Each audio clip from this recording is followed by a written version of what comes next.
Ever dreamed of owning a right-hand drive Japanese car, like a Nissan Skyline, a Toyota Century, or a classic Kei Truck? In this video, I'll show you exactly how to import a JDM car into the United States, legally in 2025. This guide is beginner-friendly and breaks down every step, from picking a car in Japan to registering it at the DMV.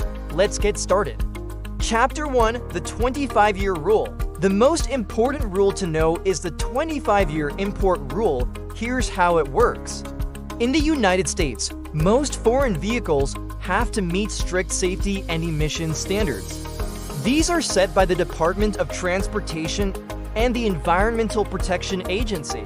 However, once a vehicle is 25 years old or older, based on its production month and year, it becomes exempt from those rules.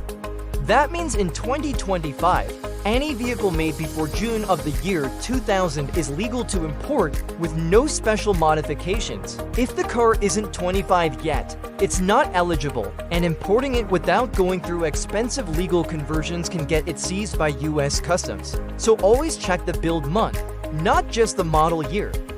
Chapter 2. Finding a vehicle in Japan. Once you've confirmed your car is eligible, the next step is finding it in Japan. You have three main options. Number 1, work with a Japanese car auction house through an exporter. Number 2, buy from a professional JDM export dealer online. Number 3, find a private seller. Though this is less common and riskier, exporters are the most popular route.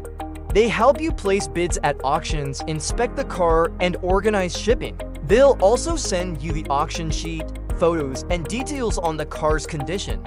Always ask for the translated auction sheet, photos of the undercarriage, a cold start video. If possible, expect to pay a deposit of about $1,000 to start the process. Chapter 3. Shipping to the United States. Now let's talk about shipping. There are two ways to ship a car from Japan to the US. The first option is roll-on, roll-off, often called ro-ro.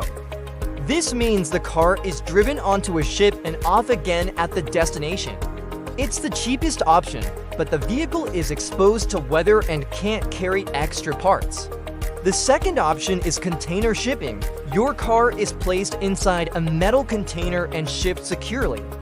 This method is more expensive but much safer. Shipping costs range from around $900 to $2,500 depending on the port and size of the car.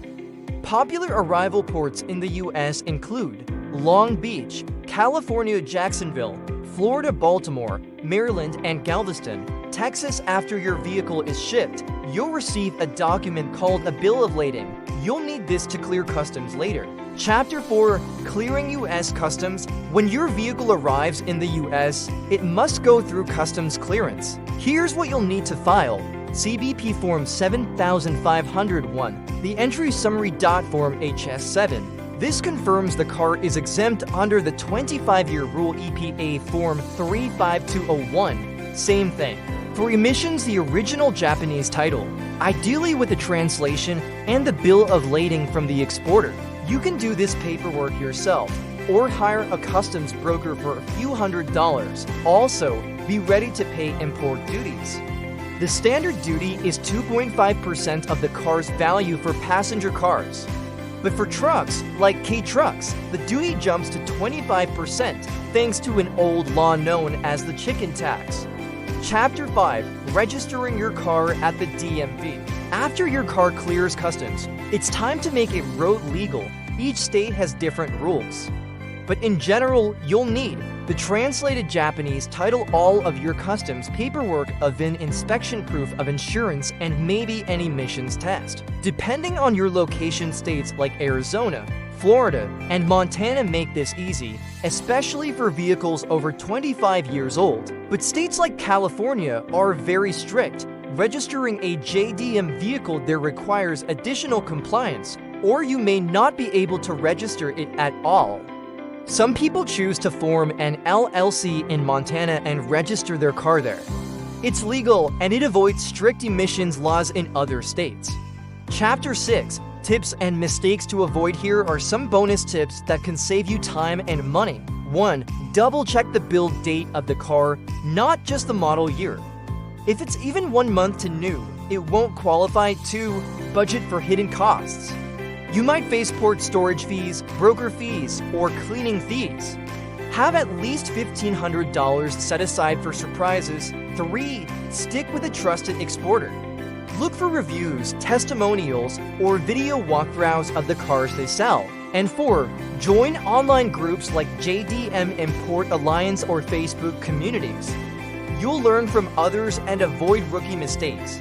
Outro importing a JDM vehicle to the United States might sound intimidating, but with the right steps, it's completely legal and very doable. In this video, we covered how to understand the 25-year rule from Japan, ship the car clear US Customs, and register it legally. If you found this video helpful, please like and subscribe. Drop a comment below telling us what JDM car you'd love to own. Check the description for a free checklist and links to exporters, forms, and shipping calculators. Thanks for watching and see you next time.